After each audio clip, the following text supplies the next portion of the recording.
Hello students, तो इस video में हम बात करने वाले हैं ज्योमेट्री के बारे में। तो ज्योमेट्री ज़्यादातर स्टूडेंट्स को बहुत मुश्किल लगती है, टफ लगती है, क्योंकि वो उसकी फॉर्मूलाज को रटने की कोशिश करते हैं। लेकिन 2300 साल पहले जो यूक्लिड्स थे, जो फादर ऑफ ज्योमेट्री जिन्हें कहा जाता है, उन्होंने एक बुक लिखी थी जिसमें उन्होंने एक सिंपल आइडिया के बारे में बताया था, जिसके बारे में ज़्यादातर स्टूडेंट्स नहीं जानते। और उस आइडियाज को समझने के बाद आप स्टेप बाय स्टेप हम आपको बेसिक से एडवांस की तरफ ले चलेंगे, क्योंकि जो ज्योमेट्री है उसकी फॉर्मूलाज को रटने से कुछ नहीं होता है, उसको समझ के आपको अप्लाई करना आना चाहिए। तो इस वीडियो में हम इसी के बारे में बात करने वाले हैं। तो जो ज्योमेट्री है उसे हम दो पार्ट्स में बांट सकते हैं, एक तो है जियो, एक है मैट्री। जियो का मतलब होता है अर्थ, मतलब पृथ्वी, और मैट्री होता है मेजरमेंट। तो जो हम अर्थ में जो मेजरमेंट लेते हैं वो किसकी मदद से लेते हैं? ज्योमेट्री की मदद से लेते हैं। तो जो शुरुआती तौर पे ज्योमेट्री में काम करने वाले जो व्यक्ति थे उनका नाम था यूक्लिड्स। यूक्लिड्स ने शुरुआती तौर पे ज्योमेट्री में काम किया था। तो यूक्लिड्स ने सोचा कि सबसे पहले वो कुछ ऐसे बेसिक सच्चों से शुरुआत करेंगे जिस पर को लेके सब सहमत हो। तो यूक्लिड्स ने सोचा कि जो पॉइंट है वो एक स्पेस में एक फिक्स पोजीशन को रिप्रेजेंट करता है। उन्होंने सोचा कि शुरुआती तौर पे ये बहुत अच्छा आइडिया हो सकता है जिस पे सब सहमत हो सके। अगर आप किसी मैप में देखते हैं तो अगर उसमें एक एक्स दिया हुआ है, इसके नीचे कुछ खजाना गड़ा हुआ है, तो वो एक्स पॉइंट एक पॉइंट है जो उस पोजीशन को रिप्रेजेंट कर रहा है। ये चीज समझने पर जो सारे ग्रीक्स थे वो सहमत हुए और उन्होंने सोचा कि ये बहुत अच्छा और मजेदार आइडिया। फिर यूक्लिड्स ने इसके ऊपर एक लाइन का कॉन्सेप्ट बिल्ड करने की कोशिश करी। तो अगर कोई भी दो पॉइंट्स हैं, अगर हम उसके बीच की शॉर्टेस्ट पाथ को हम एक सीधी रेखा से जोड़ दें तो उसको हम लाइन कहेंगे। जो लाइन है उसकी ना तो कोई ब्रेथ होती है, बस एक लेंथ होती है, और ये एक वन डायमेंशनल फिगर है जिसकी जो एंड पॉइंट, जिसमें जो एंड्स हैं वो एक पॉइंट होता है। इस लाइन सेगमेंट के आइडिया पर भी जो सारे ग्रीक्स थे वो भी सहमत हुए और उन्होंने कहा कि ये भी बहुत अच्छा आइडिया है। और जो यूक्लिड्स हैं उन्होंने उस आइडिया को जिस पे सारे लोग सहमत हो सके, उस बेसिक ट्रुथ्स को उन्होंने एक्सियम नाम दिया। तो चलिए अब हम जो ज्योमेट्रीज के जो भी कॉन्सेप्ट हैं उसको एक माइंड मैप के थ्रू समझने की कोशिश करते हैं कि वो कैसे काम करते हैं और आपस में जो कॉन्सेप्ट है वो कैसे रिलेटेड है। तो सबसे पहले जो ज्योमेट्री है उसको हम 3 पार्ट्स में डिवाइड कर सकते हैं। तो सबसे पहला पार्ट है जो इस वीडियो में हम सिर्फ लाइन्स एंड एंगल की बात करने वाले हैं। पॉइंट मैंने आपको समझा दिया था, अब हम बात करेंगे लाइन के बारे में। तो मैंने अभी तक आपको बताया कि पॉइंट क्या होता है, अब हम लाइन के बारे में बात करें। तो जो लाइन है उसको हम उसके टाइप्स के बारे में बात करते हैं। तो उसके जो टाइप्स हैं वो on the basis of the orientation और जो बिटवीन टू लाइन्स है उसके बीच में हम क्या कर सकते हैं, डिफरेंशिएट कर सकते हैं। तो जो लाइन है अगर उसकी ओरिएंटेशन के बेसिस में डिवाइड करें तो 3 टाइप्स के लाइन्स होती हैं। एक होती है कर्व लाइन, दूसरी होती है लाइन सेगमेंट और तीसरी होती है रे। तो कर्व लाइन क्या होती है, जिसमें एक कर्व टाइप का दिखता है। तो कर्व लाइन कुछ इस टाइप की होगी।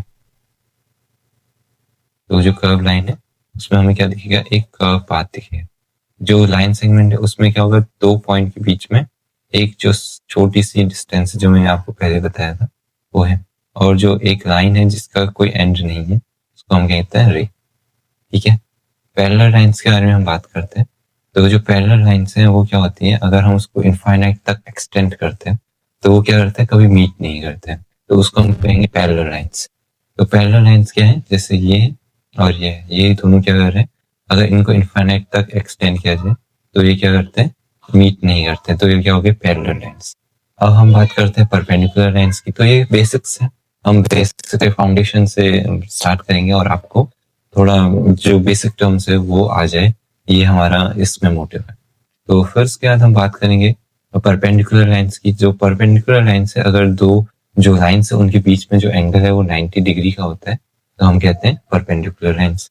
और ट्रांसवर्सल लाइन क्या है, जो किसी दो पैरेलल लाइन से उसको काटती है तो हम कहते हैं उसे ट्रांसवर्सल लाइन। जैसे ये पैरेलल लाइन है, ये पैरेलल है, इसको ये काट रही है तो ये क्या होगी, ट्रांसवर्सल लाइन। अब ये ट्रांसवर्सल लाइन है वो एंगल में भी हमारे बहुत काम आती है, इसलिए हम इसको, तो हम अब एंगल्स के बारे में पढ़ते हैं। तो एंगल्स में हमने क्या पढ़ना है कि पहले 3 टाइप्स के एंगल्स होते हैं। पहला है राइट एंगल जिसमें 90 डिग्री का एंगल होता है, एक फिर है स्ट्रेट एंगल जिसमें कितना होता है 180 डिग्री होता है, और फिर होता है कंप्लीट एंगल जिसमें 360 डिग्री का एंगल होता है। जो एंगल राइट एंगल और स्ट्रेट एंगल के बीच में होता है उसको हम कहते हैं ऑब्ट्यूज एंगल। जो राइट एंगल से कम होता है उसको हम कहते हैं एक्यूट, और जो स्ट्रेट और कंप्लीट के बीच में होता है उसको हम कहते हैं रिफ्लेक्स। अगर दो एंगल्स का सम अगर 90 है तो हम उसको कहते हैं कॉम्प्लीमेंट्री एंगल। अगर दो एंगल का सम अगर 180 है तो हम कहते हैं उसको सप्लीमेंट्री एंगल्स। अब हम पैरेलल लाइंस में जो एंगल्स होते हैं उसके बारे में बात करते हैं। तो जैसे ये दो पैरेलल लाइंस है, इसमें से एक ट्रांसवर्सल लाइन गई तो ये एक्स है, तो ये दूसरी साइड क्या होगा, एंगल 180 माइनस एक्स, क्योंकि ये जो लाइन है वो क्या है, स्ट्रेट लाइन है। तो स्ट्रेट लाइन में जो एंगल बनता है वो क्या था, 180। तो ये x है तो ये क्या होगा, 180 माइनस एक्स होगा। अब वर्टिकली अपोजिट एंगल से हम निकाल सकते हैं कि हम मान लेते हैं कि ये y है तो वर्टिकली अपोजिट एंगल से क्या हो जाएगा y, और ये x है तो वर्टिकली अपोजिट एंगल से ये x। अब एक चीज इसमें ध्यान रखनी है कि अगर दो पैरेलल लाइंस हैं और उसमें से ऐसे ट्रांसवर्सल गई, कट करी, तो जो ये एंगल्स हैं उनका सम कितना होता है 180। इसको हम कहते हैं को इंटीरियर एंगल्स। तो जैसे ये है, ये अगर ट्रांसवर्सल लाइन इसमें से कट करी तो जो x और y है उसका सम कितना हो जाएगा 180। वैसे यहाँ पर ये x और यहाँ पर ये y होगा तो इन दोनों का सम भी कितना हो जाएगा 180। तो इससे हम ये कह सकते हैं कि अगर ये x है तो ये क्या होगा 180 माइनस एक्स, तो मतलब ये y हो जाएगा। तो इससे हमारा क्या हो गया, ये y है तो ये भी y है। तो ये कौन से एंगल हो जाएंगे, क्रॉसपोंडिंग एंगल्स। क्रॉसपोंडिंग एंगल्स क्या होते हैं, ये क्या हो जाएंगे, अल्टरनेट इंटीरियर एंगल्स हो जाएंगे। और क्रॉसपोंडिंग एंगल्स क्या होते हैं, जिसकी डायरेक्शन सेम होती है। जैसे ये है और ये एंगल है, इसकी डायरेक्शन सेम है तो ये दोनों क्या है, सेम है। वैसे ये एंगल है, ये एंगल है, इन दोनों की डायरेक्शन सेम है तो ये दोनों क्या होंगे, सेम होंगे। वैसे ये एंगल और ये एंगल की डायरेक्शन सेम है तो ये दोनों सेम है। वैसे ये और ये सेम है। फिर उसके बाद हम देखते हैं कि इंटीरियर, अल्टरनेट इंटीरियर और अल्टरनेट एक्सटीरियर। अल्टरनेट का मतलब होता है कि ऐसे, ठीक है। तो अल्टरनेट इंटीरियर और अल्टरनेट एक्सटीरियर। तो अल्टरनेट इंटीरियर मतलब ये एंगल और ये एंगल क्या होंगे, सेम होंगे। वैसे ये एंगल और ये एंगल क्या होंगे, सेम होंगे। तो ये क्या हो गया, अल्टरनेट इंटीरियर एंगल। और अल्टरनेट एक्सटीरियर मतलब जो ये बाहर के एंगल है, ये बाहर का एंगल और ये बाहर का एंगल क्या होगा, सेम होगा। वैसे ये और ये क्या हो गया, सेम होगा। तो ये क्या हो गया, अल्टरनेट एक्सटीरियर एंगल। वो इंटीरियर एंगल जिनका सम क्या होता है 180 डिग्री होता है। जैसे जो मैंने बताया था, जो पैरेलल लाइंस हैं उनके बीच जो एंगल होता है वो क्या होता है, 180 डिग्री का होता है। तो हम कहते हैं उसे को इंटीरियर एंगल या फिर कंसेक्यूटिव एंगल भी कहते हैं, क्योंकि कंसेक्यूटिव मतलब होता है एक के बाद एक जो एंगल है वो क्या होंगे, सेम होंगे। तो ये हो गए हम हमारे एंगल्स। अब हम आगे कुछ क्वेश्चंस करते हैं। लाइंस एंड एंगल्स के प्रैक्टिस क्वेश्चंस कर रहे थे, तो सबसे पहले हम इसमें जाते हैं और स्टार्ट करते हैं फ्रॉम द बिगिनिंग। तो मैं क्या बोल रहा था कि जब भी आपको प्रैक्टिस क्वेश्चंस करने हैं तो आपने सबसे पहले अपने दिमाग में सोचना है कि आप कैसे ये क्वेश्चंस को करेंगे। और अगर आप अपने दिमाग में उसे सॉल्व नहीं कर पा रहे, आपको अगर दिमाग में तरीका नहीं दिख पा रहा, तो आप तब वीडियो सॉल्यूशन देख सकते हैं। डायरेक्शन है कि please read the question and pause the video and try to solve it mentally. If you think you can do solve it and mentally, then you can write it down the solution paper, और फिर आप check कर सकते हैं कि आपका solution सही है या गलत है। तो सबसे पहले जो क्वेश्चन है वो क्या है कि जो टू पैरेलल लाइन है, तो पहले हमें क्या दिया हुआ है कि दो पैरेलल लाइंस, तो वो क्या कर रही है, एक ये फिर, तो हमें क्या दिया हुआ है कि एक पैरेलल लाइंस है कुछ,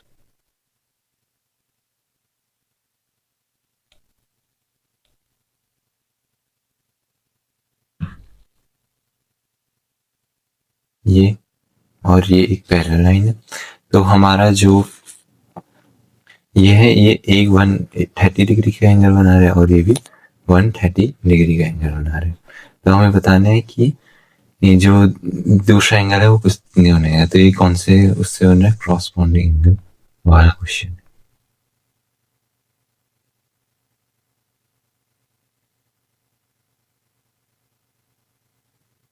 ठीक है, सेकंड क्वेश्चन है कि to supplementary angle, one is 16 more than the other smaller, तो हमें बताने की क्या एंगल होगा। तो एक x है और एक क्या है, 16 ज्यादा है स्मॉलर से, तो इन दोनों का सम कितना होगा, 180 होगा।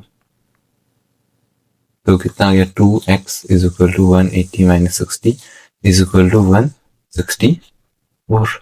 तो x कितना हो जाएगा, 82 हो जाएगा। ठीक है, और दूसरा एंगल क्या है, 16 ज्यादा है, तो ये कितना हो जाएगा, 98 हो जाएगा। ठीक है, river and road is parallel, bridge act as transversal. तो एक जो रोड है और जो रिवर है वो क्या है, पैरेलल है, और जो ब्रिज है वो ट्रांसवर्सल की तरह एक्ट कर रहा है। If one angle formed is 50 degree, what is the vertically opposite angle. तो अगर एक 50 डिग्री होगा तो वर्टिकली अपोजिट एंगल भी से वो दूसरा एंगल भी क्या होगा, 50 डिग्री होगा। Two interior angle on this same side of transversal intersecting two parallel lines are 4:5। तो दो जो इंटीरियर एंगल है उसकी बात करेगी, तो ये एक ट्रांसवर्सल है, तो इन दोनों का सम हमारा, इन दोनों का रेशियो दिया हुआ है 4:5। तो ये 4x है, ये 5x है, तो इन दोनों का सम कितना होगा, 180 होगा। तो हमारा जो x हो जाएगा वो कितना हो जाएगा, 180/9, 9 2 जा 18, तो 20 हो जाएगा x। तो x की वैल्यू 20 है, तो 40, 4x की वैल्यू कितनी हो जाएगी, 80, और 5x की वैल्यू कितनी हो जाएगी, 100। फिफ्थ वाला question, one angle is exactly 1/4 of its complementary angle, find the its value. तो एक एंगल है x, वो क्या है, उसके is 1/4 of its complementary angle, तो उसका कॉम्प्लीमेंट्री एंगल कितना होगा, 90 माइनस x। तो ये इसका कितना है, 1/4 है। ठीक है, तो हमें बताना है कि x की वैल्यू कितनी होगी, तो 4x is equal to 90 minus x। तो x वहां चले जाएगा, तो ये कितना हो जाएगा, 5x इज इक्वल टू 90, और x की वैल्यू कितनी हो जाएगी, 5 × 5, 5 8 जा 40, तो 18 हो जाएगी x की वैल्यू। ठीक है, sum of measure of two interior angle of measure of interior angles is of polygon। तो एक पॉलीगन है, ठीक है, कुछ भी मान लेते हैं। ठीक है, ये तो सर्कल हो गया, ये पॉलीगन है, तो इसके जो साइड है, जो एंगल्स है, उनका सम कितना दिया हुआ है, 1620। तो इसका फॉर्मूला क्या होता है, n-2 इंटू 180। तो जो n है उसकी वैल्यू क्या आ जाएगी, पहले n-2 कितना हो जाएगा, 180 को हम इससे डिवाइड कर देंगे 1620 में से, तो हमारा आंसर क्या आ जाएगा, 9 आ जाएगा। और जो n है वो कितना हो जाएगा, 9 + 2 इज इक्वल टू 11 हो जाएगा। ठीक है, सेवंथ वाला क्वेश्चन है कि जो supplement of an angle is 15 more than the 3 times of its complement. तो एक एंगल है x, उसका कोई कॉम्प्लीमेंट होगा, तो कॉम्प्लीमेंट कितना होगा, 90 माइनस x होगा, और उसका वो कितना है, उसका जो सप्लीमेंट है वो किसके बराबर है, 15 more than the 3 times of complement. तो कॉम्प्लीमेंट के में क्या करेंगे हम, 3 इंटू करेंगे और उसमें क्या कर देंगे, +15। तो हमारा इसके सप्लीमेंट क्या होगा, तो इसका सप्लीमेंट क्या होता है, 180 minus x is equal to 15 + 3 9 जा 27 270 माइनस 3x। तो ये उस साइड जाएगा तो ये कितना हो जाएगा, 2x, और ये उस साइड जाएगा तो ये कितना हो जाएगा, 90 90 + 15 कितना हो गया, 105 105 हो गया। तो जो x की वैल्यू है वो कितनी होगी, 105/2 इज इक्वल टू 52.5 हो जाएगी x की वैल्यू। ठीक है, तो ये एक डेमो वीडियो थी और अभी के लिए इतना ही, और हम आपको आगे जो मुश्किल सवाल है, जो एंगल और जो ट्रायंगल है, उसके मुश्किल सवाल भी कराएंगे, जो शेप्स है उसके बारे में पढ़ाएंगे, और बेसिक से लेके आपको एडवांस तक लेके जाएंगे। तो अभी के लिए इतना ही। Thank you very much. तो देखिए, तो सबसे पहले जो रिवीजन है वो आपका क्या होगा कि सबसे पहले आपका रिवीजन सेम डे रिवीजन होगा, ठीक है। तो सेम डे रिवीजन होगा तो उसमें आप क्या करना होगा कि जैसे आपको आज पढ़ा है तो आपको आज ही उस सेम दिन आपको रिवाइज करना है। और रिवीजन भी कैसे करना है कि आपको उसके वर्टिकल क्वेश्चंस लगाने हैं। और फिर उसके बाद मिड वीक रिवीजन होगा तो आपको नहीं, जैसे पहले पढ़ लिया तो फिर उसके बाद जो वीक का मिड है जैसे वेडनेसडे, तो उस दिन आपको फिर से उसे रिवाइज करना है। फिर उसके बाद एंड ऑफ वीक रिवीजन है। फिर उसके बाद जैसे वीक पूरा हो गया तो हम अब जो वीक के एंड में जो संडे है उस दिन रिवीजन करेंगे। फिर उसके बाद एंड ऑफ द मंथ, अगर आप पूरे महीने भर पढ़ते हैं तो आपका एंड ऑफ मंथ रिवीजन होगा। और फिर आपका सीधे एग्जाम